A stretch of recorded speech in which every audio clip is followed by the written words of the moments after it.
நீங்கள் சவுக்கனுடைய நம்பர் 3 அந்த அம்மா திருமாவளவனை சந்தித்து என்னுடைய கணவனை காப்பாற்றுங்க, என்னையை என்னுடைய சொத்துக்களை என் கணவனால் வாங்கி கொடுக்கப்பட்ட பல கோடி ரூபாய் சொத்துக்கள் இதெல்லாம் என்னை காப்பாற்றுங்கன்னு நேராக திருமாட்ட போயிருக்காங்க. அவர் சொல்லிட்டாரு.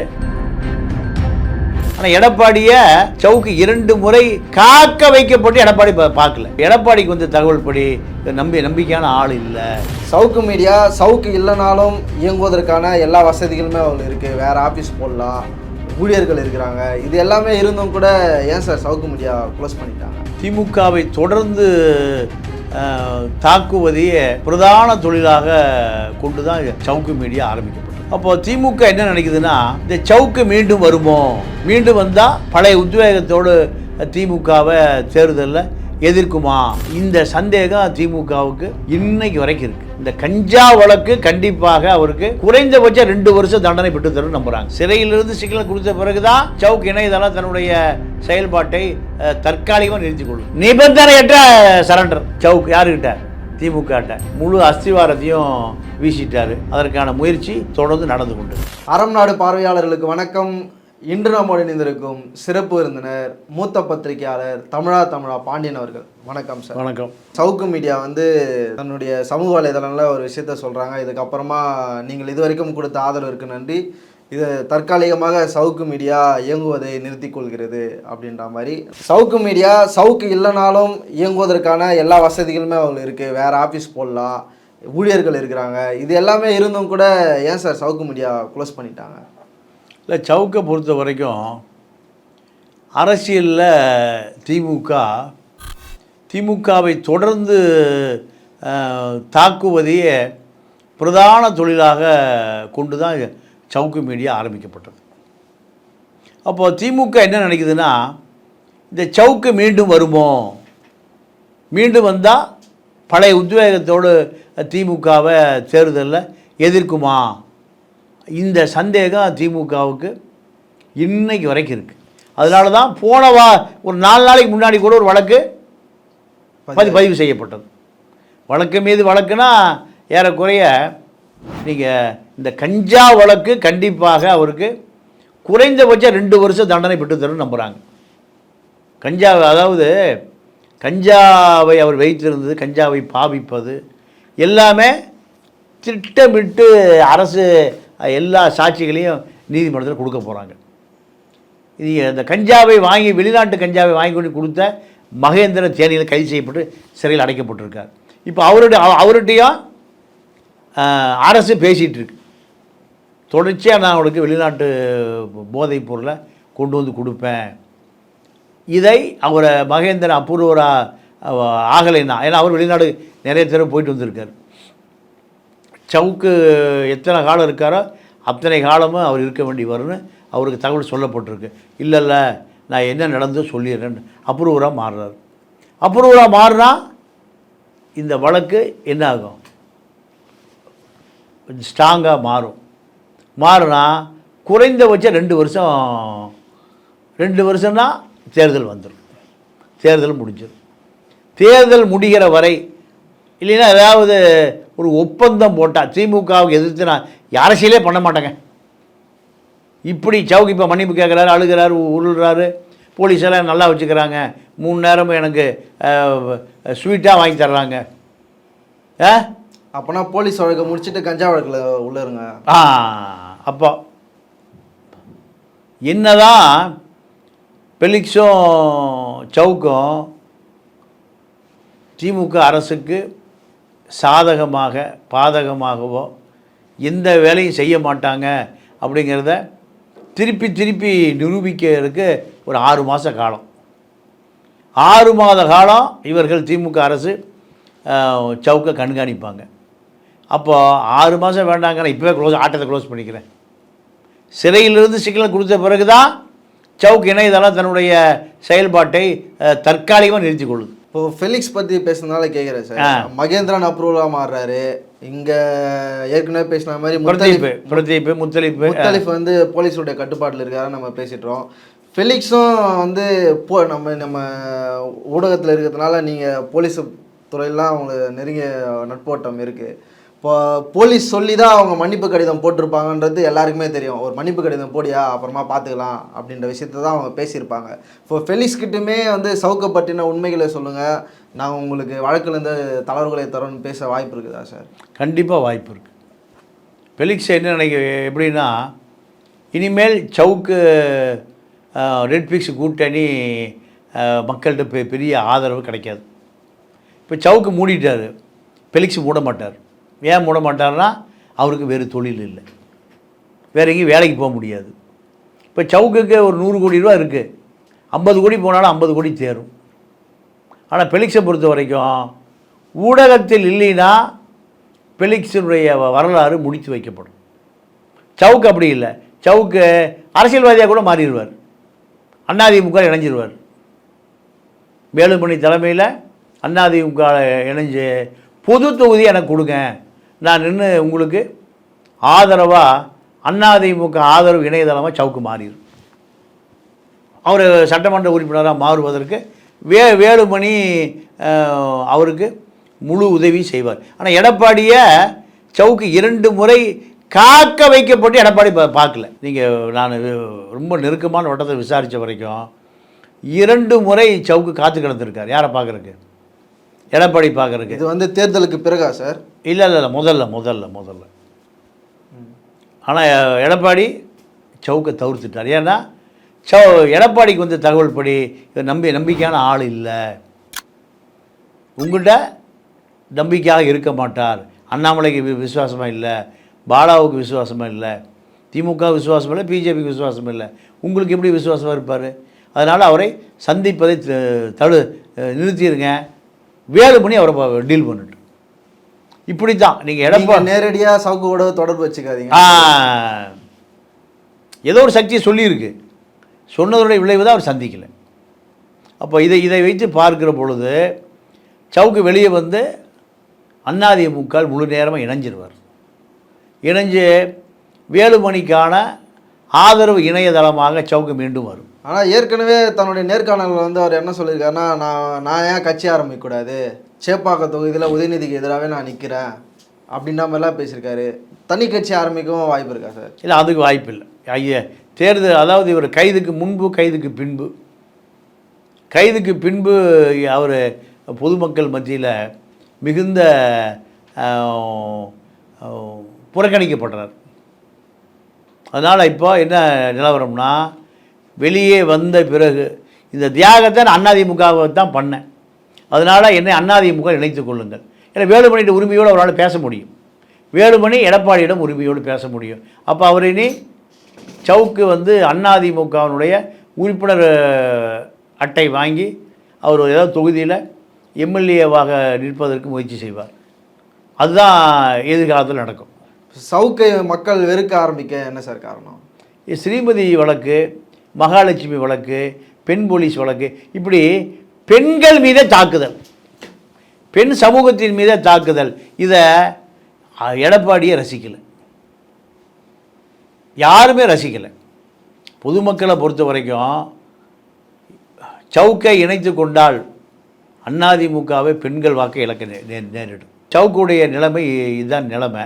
இதுக்கு நடுவில் சவுக்கு நீண்ட நாள் சிறையில் இருக்க அவரால் முடியல, எப்படியாவது வெளியே வரணும், மன்னிப்பு எமர்ஜென்சியில் திமுக எழுதி கொடுத்துட்டு வெளியே வந்தானுங்கள்ல, அதே போல் நீ எவ்வளவு சீக்கிரம் வெளியே வர முடியுமோ அவ்வளோ சீக்கிரம் திமுகவுக்கு பாச வலை வீசி, இப்போ திமுக சவுக்குக்கு போல இப்போ சாட்டையை வளர்க்க ஆரம்பிச்சிருச்சு. 1 கோடி ரூபா செலவில் அண்ணா நகரில் பெரிய அலுவலகம் போட்டாச்சு. யாருக்கு? சாட்டைக்கு. சவுக்கு உள்ள, சாட்டை வெளியில், உள்ளே சாட்டை வெளியே சவுக்கு, இப்படி நிலைமை மாறுது. அப்போ நம்முடைய அரசியல் எதிர்காலம் அதிமுக தான் முடிவு பண்ணிட்டார் சவுக்கு. அதனால் திமுகட்ட ஏதாவது காரணத்தை சொல்லி மன்னிப்பு கெடு குண்டாசை உடைச்சி மீண்டும் வெளியே வருவதற்கான நீங்கள் அதாவது நிபந்தனையற்ற சரண்டர். யார்? சவுக்கு. யாருக்கிட்ட? திமுகட்ட. அதற்கான முழு அஸ்திவாரத்தையும் வீசிட்டார்.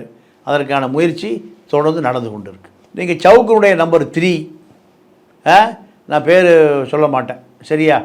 அந்த அம்மா திருமாவளவனை சந்தித்து என்னுடைய கணவனை காப்பாற்றுங்க, என்னையும் என் கணவனை என்னையை என்னுடைய சொத்துக்களை என் கணவனால் வாங்கி கொடுக்கப்பட்ட பல கோடி ரூபாய் சொத்துக்கள் இதெல்லாம் என்னை காப்பாற்றுங்கன்னு நேராக திரும்பாட்ட போயிருக்காங்க. அவர் சொல்லிட்டாரு, ஏமா எல்லாம் கள்ளச்சந்தை வியாபாரமாக இருக்குது, ஒன்றுமே நல்ல சந்தையாக காணோம், எல்லாம் சட்டவிரோதமாக சேர்ந்த பணமாக இருக்குது, இதுக்கு நான் உதவ மாட்டேன், இதுக்கு நான் உதவ மாட்டேன். இப்படி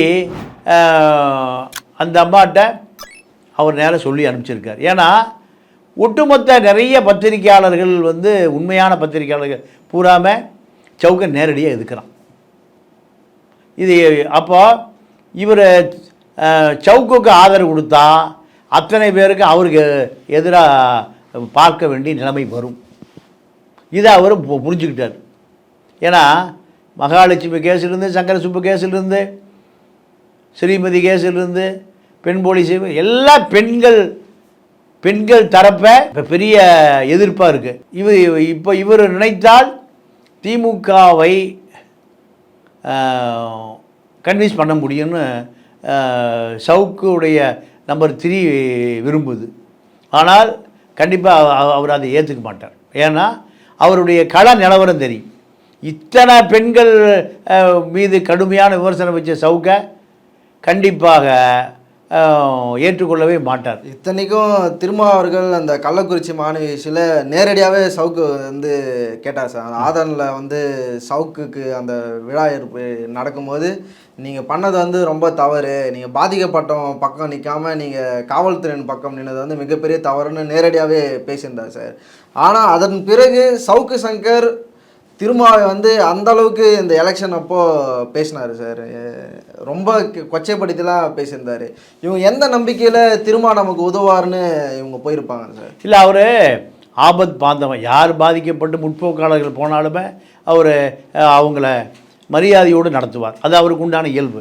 ஏன்னா அவர் அடிமட்டத்திலிருந்து வந்த தலைவர். அதனால் யார் பாதிக்கப்பட்டு போனாலும் அவர் கருணையோடு உபசரிப்பார்.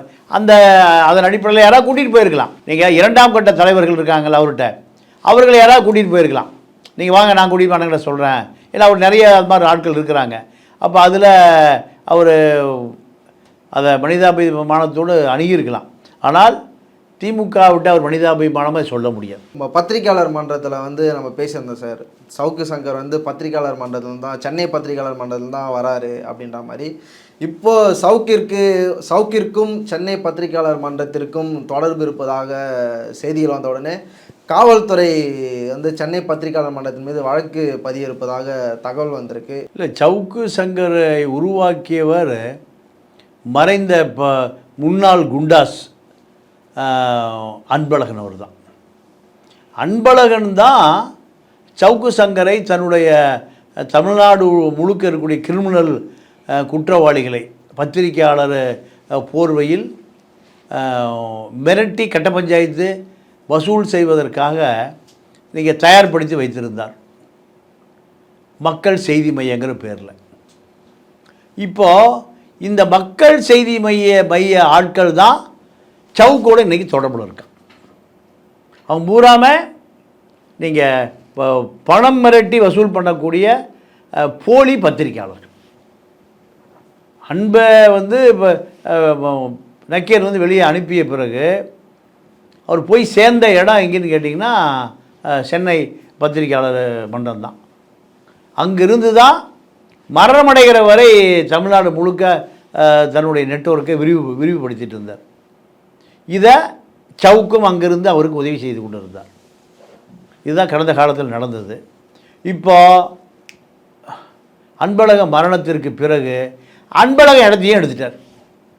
அதே போல் அங்கே பத்திரிகையாளர் மன்றத்தில் இருந்த குபேந்திரன், மறைந்த கோசல், பாதி தமிழன், இப்படி பல பேருடைய ஆதரவு, பல பேருடைய ஆலோசனை, இதுதான் சவுக்கை 200 கோடிகள் அளவுக்கு உயர்த்திச்சு. நீங்கள் யாரையுமே இந்த சவுக்கு இணையதள மூலம் மிரட்டுவதற்கு ப்ரெஸ் கிளப்பில் தான் மீட்டிங் பாயிண்ட் அவருக்கு. ப்ரெஸ் கிளப்பில் தான் மீட்டிங் பாயிண்ட்டு. அப்போ ப்ரெஸ் கிளப்புனா யாரும் பயப்படுவான்? ஒரு பெரிய கிரிமினல் குற்றவாளி தான் எஸ்ஆர்எம் பச்சைமுத்து. ஏன்னா ஜெயிலில் இருந்து வருவர். அந்த எஸ்ஆர்எம் பச்சைமுத்து மாளிகை அப்படி ஒரு கிரிமினல் குற்றவாளி பேரை போட்டுட்டு அங்கே இருக்கிற அத்தனை பேரும் கிரிமினல் குற்றவாளிகள் தான். இந்த கிரிமினல் குற்றவாளிகளுடைய தலைவன் தான் சவுக்கு. இன்னொரு குண்டாசு ஒரு 15 கிலோ பாடி வச்சுருப்பான். எந்த பத்திரிகையிலும் இல்லை. ஒரு மார்வாடி பையன், அவனுக்கு ஒரு பத்திரிக்கையாளர் ப்ரெஸ் கிளப்பில் கிஷோர் கே சாமி, அவனுக்கு குண்டாஸ். இப்போ இந்த பத்திரிகையாளர் மன்றத்தினுடைய ஏவல் வேலையை செய்கிறது தான் சவுக்கினுடைய வேலையாக இருக்குது. வேறு என்ன? இதே தான். வேறு இல்லை. இவ்வளோ கோடி எப்படி சேரும்? முழுக்க பத்திரிகையாளர் மன்றத்தில் உட்கார்ந்து வெளி நபர்களை மிரட்டுவது, கட்டுமான நிறுவனர்களை மிரட்டுவது, இப்படி எல்லா விதமான சட்டவிரோத வேலைகளையும் செய்து தான் சவுக்கு இவ்வளோ பெரிய உயரத்துக்கு வந்தார். வந்த பிறகு நீங்கள் யாரை அடிக்க ஆரம்பிக்கிறாருன்னா திமுகவை எதிர்க்க ஆரம்பிக்கிறார். அதிமுக பின்னணியில். இதுதான் இப்போ இவரை சிறையில் தள்ளிச்சு. சிறையில் தந்த பிறகு ப்ரெஸ் கிளப்பு சவுக்கை கையை விட்டுருச்சு. ஏன்னா ப்ரெஸ் கிளப்பு சவுக்கை கையை விடலைன்னா இந்த பாரதிய தமிழர் கும்பலிருந்து பத்திரிகையாளர் மன்றம் கையை விட்டு போயிடும். அதனால் இப்போ நம்ம சவுக்கை கையில் வச்சுக்கிறதா ப்ரெஸ் கிளப்பை கையில் வச்சுக்கிறதான்னு இந்த கும்பல் முடிவு பண்ணி சவுக்கை கழட்டி விட்டு இப்போ பத்திரிகையாளர் மன்றத்தை கையில் வச்சுருக்கு. இப்போ ஆனாலும் காவல்துறை வந்து சென்னை ப்ரெஸ் கிளப் மேலே வழக்கு தொடுகிறதா இருக்குது. அந்த செய்தி எப்படி பார்க்குறீங்க? இல்லை வழக்கு பதிந்தால் என்ன மாதிரியான வழக்குகள் சார் பதிவு? இப்போ குடிநீர் இணைப்பு வெட்டியாச்சு. குடிநீர் இணைப்பு துண்டிக்கப்பட்டது. எங்கள் ப்ரெஸ் கிளப்பில் அது இல்லை. பல நாள் குடிநீருக்கான பணமே கட்டலை. இனி எல்லாம் முடியாது கட் பண்ணிட்டாங்க. நீங்கள் விமலேஸ்வரனை கூப்பிட்டு உளவுத்துறை என்னென்ன ஊழல் இருக்குது, யார் என்னென்ன கதைன்னு விமலேஸ்வரனை கூப்பிட்டு உளவுத்துறை அதிகாரி எல்லா ஸ்டேட்மெண்ட்டும் வாங்கிட்டார். இப்போ வேகமாக ஜரூராக வேலை நடக்குது. நான் இதை வந்து அரசுடைய கவனத்துக்கு, முதலமைச்சருடைய கவனத்துக்கு கொண்டு போய் இந்த ப்ரெஸ் கிளப்பை உடனடியாக காலி செய்வதோ பூட்டுவதோ இல்லை எதிராக இருப்போம். ஏன்னா எல்லா குற்றவாளியும் அங்கேருந்து தான் கிளம்பி வர்றான். இனிமேல் அது குற்றவாளி கூடாரமாக இருக்கக்கூடாது. தேர்தல் நடத்தணும். இதுக்கு நீங்கள் நக்கீரன் கோபாலனும் ஹிந்து ராம் தலைமையில் ஒரு குழுவை அமைக்க சொல்லியிருக்காங்க. அதற்கான வேலை நடக்குது. நம்ம பொறுத்துன்னு பார்ப்போம் சார் என்ன நடக்குதுன்றத. அரங்கத்திற்கு வந்து பல்லு தலைப்பு ரொம்ப நன்றி சார். நன்றி, வணக்கம்.